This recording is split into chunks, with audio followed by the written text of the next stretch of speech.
Good morning to all. College शिक्षा विभाग राजस्थान द्वारा विद्यार्थियों में विषयपरक ज्ञानवर्धन, अकादमिक समस्या समाधान एवं समय के रचनात्मक उपयोग हेतु संचालित ज्ञानदूत 2.0 में आप सभी का स्वागत है। मैं रोहित कुमार मीना, सहायक आचार्य, राजकीय महाविद्यालय गंगापुर सिटी, सवाई माधोपुर।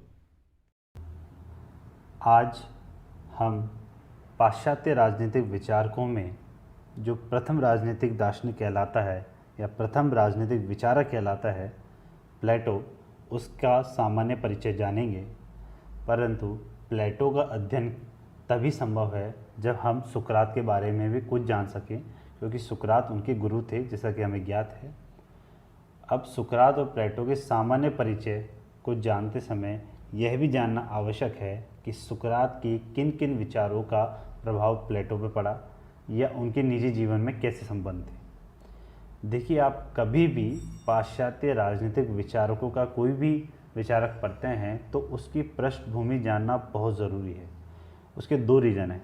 एक तो पढ़ने में इंटरेस्ट बना रहता है जब आप एक कहानी के तौर पर उसकी पृष्ठभूमि जान चुके हो, और दूसरा किसी भी विषय को या एक कहें कि किसी भी विचारक के विचार एक विशेष पृष्ठभूमि से ही जन्म लेते हैं। अगर मैकियावेली के विचार में यथार्थवादिता ज़्यादा है तो उसमें मैकियावेली के साथ घटित होने वाली घटनाएं या उसके समय में घटित होने वाली घटनाओं का बहुत बड़ा योगदान होता है। उसी प्रकार प्लेटो का जो विचार है, आदर्श राज्य का विचार है, दार्शनिक राजा का विचार है, ये उसके समय में क्यों आया या ये विचार उससे कैसे उत्पन्न हुए, इसमें उसकी पृष्ठभूमि का बहुत बड़ा योगदान है। ठीक है, अब हम मोटी मोटी बातें जानेंगे। ये केवल इन दोनों केवल कंपटीशन एग्ज़ाम के अलावा केवल कॉलेज के एग्ज़ाम में ही नहीं, इसके अलावा आप सामान्य तौर पे अगर आप दर्शन शास्त्र पढ़ते हैं तो भी प्लेटो का जिक्र होता है ना। आप किसी अन्य विषय को पढ़ते हैं तहाँ भी प्लेटो का जिक्र होता है। तो आपका इसके बारे में सामान्य परिचय जानना बहुत महत्वपूर्ण हो जाता है, क्योंकि किसी भी विचारक को आप किसी और किसी एक विषय से संबंधित नहीं कर सकते और उसके विचार कई आयामों से जुड़े रहते हैं। इसलिए उस व्यक्तित्व के बारे में बहुत सतही जानकारी जानना हर किसी के लिए बहुत ज़्यादा आवश्यक है। उसके बाद गहन जानकारी की तरफ जाना चाहिए, परंतु उससे पहले सतही जानकारी तो सबको ही मालूम होनी चाहिए, और वो एक सिलसिलेवार रूप में होनी चाहिए ताकि आपको वो याद रहे, उसमें रखने की आपको आवश्यकता ना पड़े। ठीक है, जैसे फॉर एग्जांपल आप अभी हम अध्ययन करेंगे तो उसमें उसके कौन कौन सी बुक लिखी उनका भी अध्ययन करेंगे, पर वही बुक उस समय क्यों लिखी, किससे प्रभावित होकर लिखी, इसको बिल्कुल शॉर्ट में अगर हम प्रिसाइज करके या क्लासिफिकेशन करके याद रखेंगे तो ये बहुत सिंपल तरीके से याद रह जाएगी। तो जैसा कि मैंने बोला कि आपके सिलेबस में भी है, मोहनलाल सुखाड़िया यूनिवर्सिटी के तहत जितने भी कॉलेजेस हैं या उनका मोहनलाल सुखाड़िया विश्वविद्यालय का खुद का जो कॉलेजेस हैं उन सभी में ये सिलेबस में है। एमए में है, एमए प्रीवियस में है, साथ ही जो भी आप कॉम्पिटिशन एग्ज़ाम दे रहे हैं जिसमें पॉलिटी का एक सेक्शन रहता है, पॉलिटिकल साइंस रहता है, उसमें भी ये बहुत महत्वपूर्ण है। ठीक है, तो आइए सामान्य जानकारी जानते हैं इनके बारे में। एक चीज़ आप ध्यान रखिएगा, आपको यहाँ पे हर चीज़ का एक्सेसिव नोट्स देना ज़्यादा ज़रूरी नहीं है। ऐसे नहीं कि आपको कंटेंट देते जाएं, आप इन चीज़ों को समझने की कोशिश कीजिए ताकि गहराई तक आप जा सकें, उसको समझ पाएँ और वो आपको परमानेंट याद रह सके। इसीलिए मैं कंटेंट कम रख रहा हूँ और समझाने पे जोर ज़्यादा दे रहा हूँ। एक दूसरा तरीका ये होता है कि मैं पूरी स्लाइड्स में केवल कंटेंट दे दूं और उसी को ही बाँचता रहूं, और ताकि मेरा वीडियो भी लंबा हो जाए और आप लोगों को कंटेंट भी ज़्यादा मिल जाए, पर उसमें आपका ज़्यादा लाभ नहीं है। कंटेंट के लिए आपके पास किताबें पर्याप्त मात्रा में उपलब्ध हैं, है ना। मेरा जो उद्देश्य वो ये है आपकी समझ विकसित करना, आपको उस विषय के बारे में जो जानकारी है ना वो बिल्कुल स्पष्ट रूप से आपके पास मौजूद हो, उसमें कोई कन्फ्यूज़न ना हो। ठीक है, देखिए, राजनीतिक विचारकों की बात करते हैं अपन, और विशेषकर पाश्चात्य राजनीतिक विचारक की जब हम बात कर रहे हैं तो शुरुआत जिस नाम से होती है वो सुकरात। ठीक है, बस सुकरात के साथ दिक्कत ये थी कि उन्होंने लिखित रूप में कुछ भी नहीं छोड़ के गए।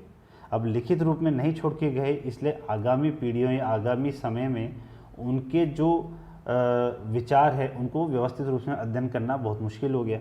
ये तो हमें सुकरात के बारे में आज जितनी जानकारी मिल रही है उसमें भी एक बड़ा कारण प्लेटो है, क्योंकि सुकरात के जो शिष्य हैं प्लेटो, उन्होंने सुकरात की विचारधारा के ऊपर ही कई किताबें लिखी थी। करीब करीब ये माना जाता है कि 36 से 38, है ना, कन्फ्यूज़न रहता है 36-38 में, क्योंकि कुछ इसमें और भी स्पष्टीकरण आता है ना, तो 28 तक भी चले जाते हैं कि और किताबें तो इन्होंने ऐसे ही लिखी है वगैरह में। प्लेटो ने जितनी, अपन यहाँ 36 और 38 मान के चलते हैं, 36 या 38 जो बुकें लिखी है उसमें कई पुस्तकें उन्होंने सुकरात के विचारों से बेस होकर लिखी है, ठीक है। तो बिना सुकरात को जाने प्लेटो का अध्ययन करना बहुत मुश्किल हो जाता है। तो सुकरात के बारे में हम बहुत ही सामान्य परिचय जानेंगे, क्या है क्या नहीं है। तो आइए हम शुरुआत करते हैं। दोनों एक दूसरे के समरूप रूप में चलते रहेंगे, ऐसा नहीं है कि पहले पहले सुकरात बता दिया जाए और बाद में आपको प्लेटो बता दिया जाए। जहाँ तक सुकरात की बात की है ना, मैंने आपको कहा था कि उसने रिटर्न में कुछ नहीं दिया है। उसका कारण क्या था? सुकरात की एक मतलब तरीका था, वो घूमते घूमते क्वेश्चन पूछता था, प्रश्न पूछता था, संवाद से ली थी। क्वेश्चन पूछता था, आंसर जानता था, फिर उस पर क्वेश्चन पूछता था, फिर आंसर जानता था। वो संवाद शैली के माध्यम से ही लोगों से वार्तालाप करता था। वो लिखकर कुछ ही नहीं गए, है ना, तर्क विद्या करते थे, प्रश्न पूछते थे। एक फिलोसफिकल एजुकेटर बोल सकते हैं अपन उनको, दार्शनिक रूप से शिक्षक थे, जो दर्शन की शिक्षा देते थे चलते चलते, लिखित रूप में नहीं, चलते चलते। एक टीचर थे, चलते चलते शिक्षा देते थे, चलते चलते लेक्चर देते थे, चलते चलते। कोई रिटर्न डॉक्यूमेंट नहीं दिया इन्होंने, ठीक है। और सुकरात जो थे वो गरीब परिवार में जन्मे थे। गरीब परिवार इसलिए बता रहा हूँ क्योंकि जब प्लेटो से तुलना होगी तो प्लेटो एक संपन्न परिवार में जन्मे थे, जबकि सुकरात एक गरीब परिवार में जन्मे थे। और एक ऐसा व्यक्तित्व था जो कि अपने आदर्शों के कारण जिसने अपना जीवन खत्म कर लिया, या कहें कि उस जहर का प्याला पी लिया, पर उन्होंने अपने आदर्श नहीं छोड़े।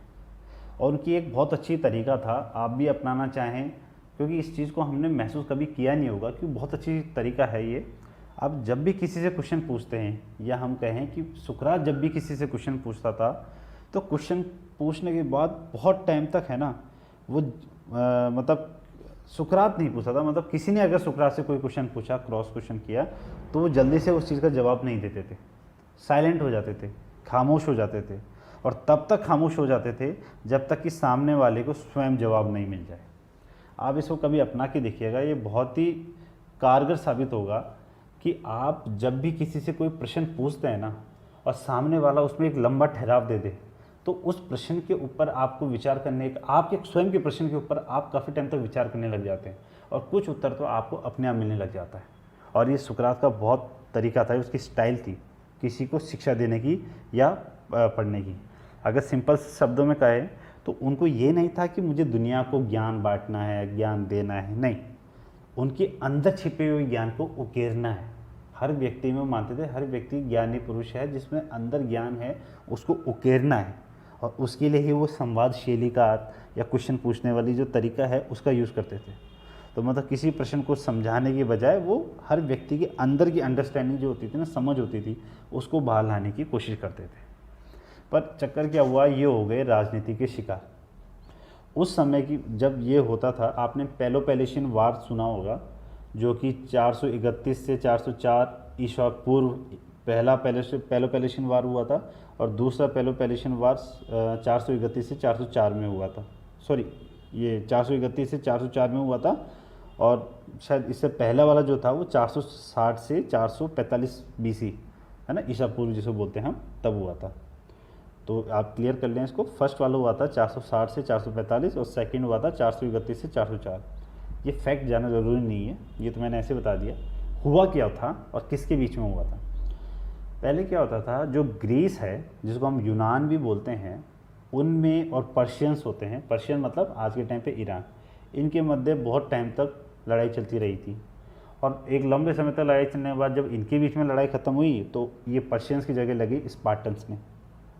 तो मतलब ग्रीस या यूनान कहें, जिस पर एथेंस के निवासी जो थे उनका शासन चलता था, है ना, तो कह सकते हैं एथेंस वर्सेस स्पार्टा। आपने एक मूवी भी देखी होगी 300, उसमें पूरा एथेंस वर्सेस स्पार्टा है। स्पार्टन्स कितने युद्ध कौशल में प्रवीण, वो माहिर होते हैं, और उसके बारे में पूरा चित्रण किया गया है, कैसे 300 व्यक्ति जाके पूरा वो कर लेते हैं। हकीकत बात है, वहाँ पे पूरा सैन्य कला पे ही ध्यान दिया जाता, सैन्य कला में निपुण किया जाता था। स्पार्टन्स में साहसी व्यक्ति होते थे वहाँ पे, और एथेंस वगैरह में इतना इस चीज़ पे बल नहीं दिया जाता था।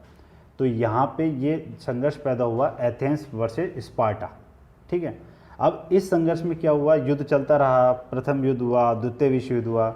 इसी बीच में घरेलू स्तर पर जो अपना सुकरात थे वो एथेंस में थे। एथेंस में वो प्रचार वगैरह करते थे। प्रचार करते टाइम पे उनका ये रहता था कि ये लड़ाई बहुत लंबी चली थी। अब सुकरात का एंगल कहाँ से आ जाता है यहाँ पे। सुकरात क्या था उस समय, वह जो क्वेश्चन पूछने की उसकी जो शैली थी, दार्शनिक प्रश्न पूछने की जो शैली थी और उसका जवाब देने का तरीका, इसकी वजह से वो काफ़ी फेमस हो रहा था और वहाँ के यूथ्स के बीच में काफ़ी फेमस हो रहा था, युवाओं के बीच में। तो जब एथेंस हार जाता है स्पार्टा से और बाद में सुनवाई वगैरह होती है, अब हार का ठीक रहा तो फोड़ नहीं था, कई लोगों को फोड़ा, उनमें से सुकरात भी एक थे। प्रमुख रूप से सुकरात पर यह कहा गया कि आपने यूथ को हमारे युद्ध में शामिल होने नहीं दिया। तो सुकरात पर ठीकरा फूटता है और सुकरात को लास्ट में जाकर, काफ़ी लंबी कहानी है, मैं तो शॉर्ट में बता रहा हूँ, लास्ट में होता है कि उसकी सुनवाई होती है, जूरी कहता है कि या तो माफ़ी मांगो या जहर पियो। पहले ऐसे होता था कि विष का प्याला दे देते थे या माफ़ी मांगने के लिए बोलते थे, और सुकरात ने उस विष को पी लिया पर माफ़ी नहीं मांगी। सुकरात की एक किंवदंती है, एक कहानी और है कि सुकरात के जो शिष्य हैं प्लेटो और उनके साथी लोग सुकरात को बचाने के लिए जेल तक पहुंच गए थे। किंवदंती बता रहा हूं मैं आपको। जेल तक पहुंच गए थे और पूरा राह साफ कर दिया था कि हाँ अब भाग के निकलने के लिए जगह है, तो आप हमारे साथ चलो। तो सुकरात ने उनको बोला कि आज अगर मैं यहाँ से भाग जाता हूँ तो मेरा शरीर जीवित रह जाएगा पर सुकरात मर जाएगा। कहने का मतलब यह है, सुकरात का जो विचार है, अगर वो उस दिन वहाँ से भाग जाता तो सुकरात का जो विचार है, जिसकी वजह से उसका नाम था या उसके विचारों पर का प्रभाव था युवाओं पर, वो ख़त्म हो जाएगा, है ना, बस उसका शरीर बच जाएगा।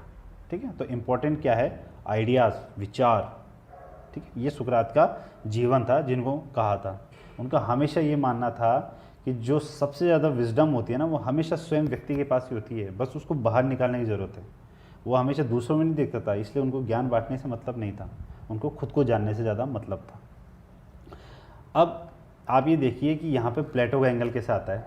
प्लेटो के बारे में पहले थोड़ी सी जानकारी दे लेते हैं अपन। प्लेटो का जन्म हुआ 428 ईसा पूर्व, है ना, और मृत्यु हुई 347 ईसा पूर्व। इसमें कुछ किताबों में थोड़ा डिफरेंस आता है। 428 जो है उसको कई किताबों में 427 कह दिया जाता है, और कई बार तो 424, 430, 23 की भी बात हुई है, पर आप एक स्टैंडर्ड रूप में याद रख लें 428। ठीक है, 428, 427, और जो मृत्यु हुआ 347, 348 दोनों की बात आती है। ठीक है, प्रथम राजनीतिक दार्शनिक थे। प्रथम राजनीतिक दार्शनिक इसलिए क्योंकि राजनीति विषय का सबसे व्यवस्थित रूप से या लिखित रूप से प्रथम बार जो अध्ययन किया गया वो प्लेटो के द्वारा किया गया। ठीक है, अगर सुकरात भी लिखित में देखे जाते हैं ना, तो सुकरात प्रथम राजनीतिक दार्शनिक कहलाते हैं आपको, परंतु सुकरात ने लिखित रूप में कुछ ही नहीं कहा। उन्होंने तो पूरा संवाद शैली के द्वारा और बस बातचीत के माध्यम से ही सब कुछ किया, लिखा कुछ ही नहीं। पर प्लेटो ने लिखित रूप में किया, इसलिए वो प्रथम राजनीतिक दार्शनिक माने जाते हैं। एक चीज़ और है, प्लेटो उनका असली नाम नहीं था, उनका जो असल नाम था वो एरिस्टोक्लिस था। ठीक है, और यूनानी भाषा में प्लेटो का अर्थ होता है चौड़ा।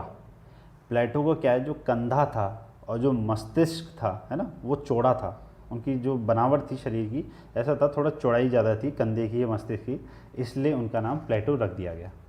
और प्लेटो में किसने रखा, उनका जो शिक्षक थे उन्होंने रखा था, इनकी हष्टपुष्ट काया को देखकर, उनका चौड़ा शरीर देखकर वगैरह में। ठीक है, प्रारंभिक शिक्षा के बाद ये पहुंच गए थे कहाँ पे, सुकरात के पास, कि भाई मुझे शिक्षा दो। करीब 20 वर्ष की आयु के आसपास सुकरात के पास ले जाते हैं शिक्षा ग्रहण करने के लिए। 8 वर्ष तक वहाँ पर अध्ययन करते हैं। ठीक है, जब तक सुकरात की मृत्यु नहीं हो जाती तब तक वहाँ पर अध्ययन करते हैं। और जैसे ही सुकरात को मृत्युदंड दे दिया जाता है और वो विष का प्याला पी लेते हैं, तो प्लेटो इस चीज़ से शुद्ध मतलब खफा होकर यूनान को छोड़ देते हैं और विश्व भ्रमण के लिए निकल जाते हैं। एक चीज़ ध्यान रखिएगा, प्लेटो मूल रूप से सक्रिय राजनीति में जाने के इच्छुक थे, ठीक है ना, एक्टिव पॉलिटिक्स में। बट 399 ईस्वी पूर्व में जब सुकरात को जहर दिया गया, है ना, इस सन में दिया गया था सुकरात को जहर, उस घटना का इनके जीवन पे इतना आघात हुआ कि उन्होंने सक्रिय राजनीति में जाने के अपने विचार को त्याग दिया और दार्शनिक जीवन को अपने जीवन में अपना लिया। फिर उनके विचारों पर दार्शनिक विचार प्रभावित हुए। ठीक है, आदर्श राज्य का विचार जैसे आगे जाके आएगा। सुकरात की मृत्यु होती है, छोड़ देते हैं, एथेंस को छोड़ देते हैं और फिर उनके निकट में जो नगर था मैगरा चल जाते हैं। उसके बाद 12 वर्ष तक वह इटली, यूनान, मिस्र, यहाँ तक कि भारत के गंगा तट तक भी घूमते रहे। भारत के गंगा तट तक की बात है कि यहाँ तक भी सुकरात आए थे। ठीक है, सुकरात और मैं प्लेटो की बात कर रहा था कि प्लेटो घूमते रहे। सुकरात और प्लेटो में एक चीज़ है, जैसे मैंने पहले बताया था कि सुकरात साधन परिवार में जन्मे थे। साधन परिवार मतलब साधन शिल्पकार के पुत्र थे, और जबकि प्लेटो थे वो कुलीन परिवार के पुत्र थे। परंतु उसके बावजूद भी उन्होंने प्लेटो जैसे साधारण व्यक्तित्व के अंतर्गत ही शिक्षा लेना या शिक्षा को ग्रहण करना स्वीकार किया, क्योंकि उनके विचारों से, उनकी अध्ययन पद्धति से, या जो भी कहें अपन, उनसे बहुत प्रभावित थे। वही नहीं, उस समय अधिकांश युवा जो वहाँ पे थे, एथेंस में थे, वो सुकरात से बहुत अधिक प्रभावित थे, और यही उनके लिए नेगेटिव साबित हुई सुकरात के लिए, जब उनको मृत्युदंड दिया गया, क्योंकि उनको यही आरोप लगा कि आपने युवाओं को भड़काया है, उनको युद्ध में आने नहीं दिया। ठीक है, अब क्या होता है, विभिन्न देशों में घूमते हैं, उनकी संस्कृति का अध्ययन करते हैं, उसके बाद वापस एथेंस आते हैं 386 ईसा पूर्व में। 12 वर्ष तक घूमते रहे और फिर 386 ईसा पूर्व में आते हैं और अपना एक अकेडमी खोलते हैं, शिक्षणालय खोलते हैं, और उसका नाम अकेडमी ही रखते हैं। ठीक है, वो खोलते हैं और वहाँ पर अध्ययन करवाते हैं और जीवन के 40 वर्ष वहीं बिताते हैं। इसी बीच में क्या होता है, उन्होंने कई ग्रंथों की रचना की। अब ग्रंथों की बात आ रही है, अब जैसे मैंने यहाँ मैक्सी का एक स्टेटमेंट दिया है कि प्लेटो में सुकरात ने पुनः जीवन ले लिया है। क्यों ले लिया है? जब ये वापस आते हैं तो उस समय कई ऐसे बुकों की रचना करते हैं, जैसे मैंने बुकों का नाम दिया हुआ है Republic, the Laws, Apology, Statesman. ये 4 बहुत फेमस बुक है और अधिकतर एग्जाम में यही आता है। परंतु इसके अलावा भी बहुत सारे ग्रंथों की उन्होंने रचना की। जैसे कि मैंने आपको बताया, करीब 36 या 38 ग्रंथ हैं जिनकी उन्होंने रचना की। The Apology, Republic, Phaedo, Sophist, Crito, Protagoras, Symposium, Gorgias, और ऐसे आयोन, ये सब क्रिशस, ये सब इन्होंने रचना की थी। मीनो, फिल्वस, तो ये सब रचनाएं प्लेटो ने की। अब इसमें अंतर क्या है? इसमें से कुछ ऐसी रचनाएं हैं जो कि उन्होंने सुकरात से प्रभावित होकर लिखी थी, या कह दें कि अगर सुकरात अगर इन पुस्तकों को लिखते तो वो भी यही कुछ लिखते, क्योंकि पूरा सुकरात का ही विचार था उन पुस्तकों में। एपोलॉजी हुआ, क्रिटो हुआ, गॉर्जियस हुआ, इसमें सुकरात की ही प्रस्तुति एक तरीके से। अब कुछ ऐसी पुस्तकें थी जिसमें प्लेटो ने स्वयं के सिद्धांतों को प्रस्तुत किया, या स्वयं के दर्शन और कल्पना आधारित जितने भी उन्होंने शास्त्र लिखे, या स्वयं के तर्क और तार्किक क्षमताओं के आधार पर जो ग्रंथ लिखे, उनके बारे में बात थी। उनमें रिपब्लिक हुआ, फेडो हुआ, मीनो हुआ, सिम्पोजियम हुआ, प्रोटागोरस हुआ। आपको मेनली जो नाम याद रखने हैं वो मैंने आपको लिखित रूप में दे दिए, रिपब्लिक, द लॉज, अपोलॉजी और स्टेटसमैन। ठीक है ना, 4 याद रखने। परंतु मैं इसको कैटेगराइज कर रहा हूँ कि कुछ रचनाएं सुकरात से प्रभावित होकर लिखी, कुछ रचनाओं में अपने विचार लिखे, अपने सिद्धांतों को प्रस्तुत किया, और कुछ ग्रंथों में उन्होंने संवाद शैली वाला पूरा पैटर्न अपनाया, जिसमें संवाद शैली के रूप में उन्होंने पूरी लिखी है, जिसमें स्टेटसमैन जो मैंने अभी लिख रखा है स्क्रीन पे वो, और सोफिस्ट जो लिखी है वो, दोनों इसमें आते हैं। लास्ट में जाकर, अंत में जाकर प्लेटो के विचारों में अंतर आता है। प्लेटो जब स्टार्टिंग में बात करते हैं तो दार्शनिक राजा, आदर्श राज्य, आदर्श शिक्षा व्यवस्था, ठीक है, साम्यवादी व्यवस्था, इन सब की बातें करते हैं। इन सब का अध्ययन हम करेंगे आगे, इन सब की बातें करते हैं। ये आदर्शवादी विचार थे सारे उनके। जबकि जब वो लास्ट में आ जाते हैं, अंतिम समय की बात है, जब वो लास्ट में आते हैं तो वो बहुत व्यवहारिक हो जाते हैं, और उस समय वो अपने ग्रंथों में सुकरात को भूल जाते हैं, सुकरात के विचारों को शामिल नहीं करते हैं, और सुकरात एक चरित्र के रूप में उनके लास्ट के ग्रंथों में विलीन हो जाता है। इसका एक एग्जाम्पल है लॉज। आप द लॉज की बात करेंगे तो वहाँ पे बहुत ही व्यवहारिक बातें की गई हैं उस समय की। आदर्श राज्य का, पहले आदर्श राज्य की कही गई थी, उसमें सब कुछ छोड़ दिया था दार्शनिक राजा पर इसमें आदर्श राज्य की बात करने के बावजूद आदर्श राज्य छोड़ दिया कानून या लॉ पर। कानून लॉ की वो पहले आलोचना कर रहे थे, पर लास्ट में आकर पूरा कानून पर छोड़ देते हैं, भाई लॉ सर्वोपरि हो जाएगा। ठीक है ना, आदर्श राज्य भी लाना है तो उसका पूरा जिम्मा किसको दिया जाएगा? लॉ पे, कानून पर। ये पहले की रचनाओं में इसकी मना करते हैं या आलोचना करते हैं। तो ये कहा जाता है कि युवावस्था में आदर्श शासक रूपी हाथी पर बैठकर आदर्श राज्य के काल्पनिक लक्ष्य की ओर बढ़ने वाले प्लेटो ने वृद्धावस्था में कानून की लाठी का सहारा ले लिया। व्यंग्य के रूप में भी कहा जाता है, और वैसे इस लाइन में सारी चीज़ समावेश हो गई। अब इन सभी रचनाओं में जैसा कि आपको ज्ञात है, प्लेटो की सबसे सब प्रमुख या सबसे फेमस जो बुक है, जो कह सकते हैं ये एक महान ग्रंथ है। अगर आप इसको भी पढ़ेंगे तो बहुत ही बहुत ही बढ़िया ग्रंथ है, जिसके पढ़ने पर आपको न केवल राजनीति के बारे में, अभी तो नीतिशास्त्र, अर्थशास्त्र, मनोविज्ञान, कला, दर्शन सभी का समन्वित रूप से अध्ययन हो जाएगा। ठीक है, बहुत ही नाटकीय शैली में लिखा हुआ है और बहुत ही श्रेष्ठतम कृति है, या कहें कि आदर्श राज्य और न्याय पर लिखा गया श्रेष्ठतम कृति है, रिपब्लिक। ठीक है, अगर आपको कहीं पे मिल जाए तो इस तरीके से अध्ययन करना चाहिए। काफ़ी मोटी है पर इसका शॉर्ट रूप में कई जगह मिल जाता है आपको।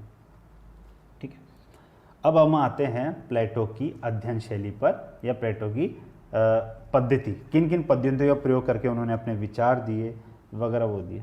एक चीज़ इसमें ध्यान रखना, आदर्श राज्य का विचार ये सब हम डिटेल में पढ़ेंगे, पर ये हुआ कैसे, मतलब ऐसा क्या था।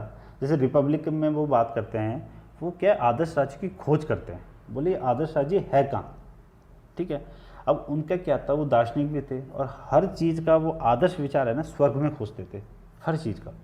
अब स्वर्ग में आदर्श विचार का संसार होता है, ऐसी उनकी मान्यता थी। वर्ल्ड ऑफ आइडियाज़ कहाँ होते हैं, स्वर्ग में।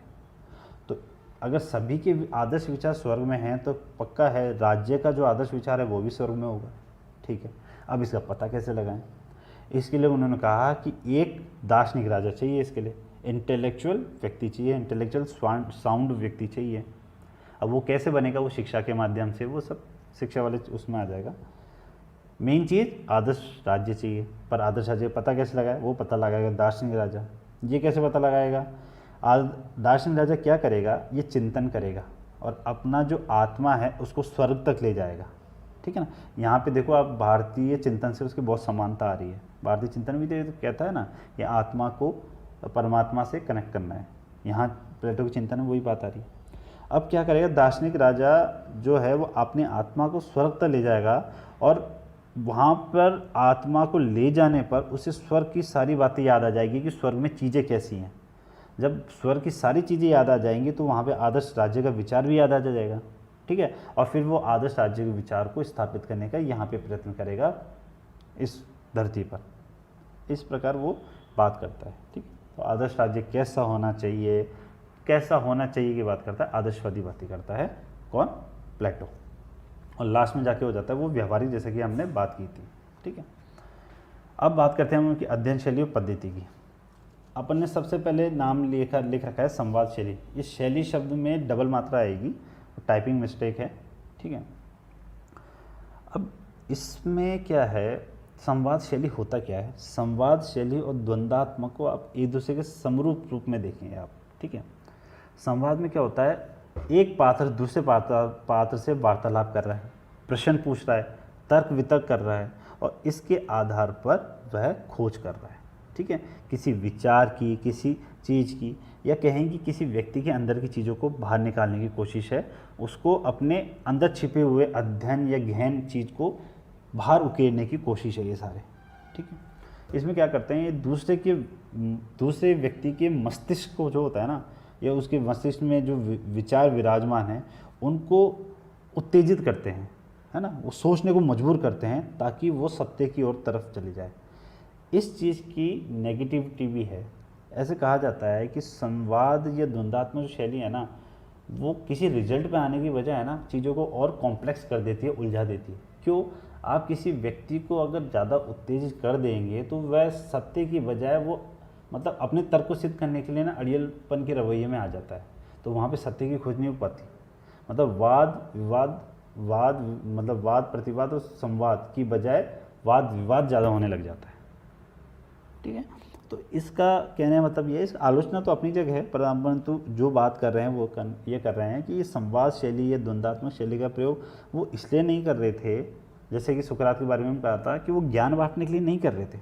ठीक है, उनका उद्देश्य क्या था, वो हर व्यक्ति जिसके साथ संवाद करने जा रहे हैं, जिसके साथ द्वंद्वात्मक प्रक्रिया का प्रयोग करने जा रहे हैं, उसके अंदर जो विचार हैं, ठीक है ना, उस अंदर विचार को बाहर निकालना चाह रहे हैं ताकि वह व्यक्ति भी विचारशील बन सके और हर विषय के बारे में विचार कर सके कि क्या सही चीज़ है, क्या सत्य चीज़ है ना।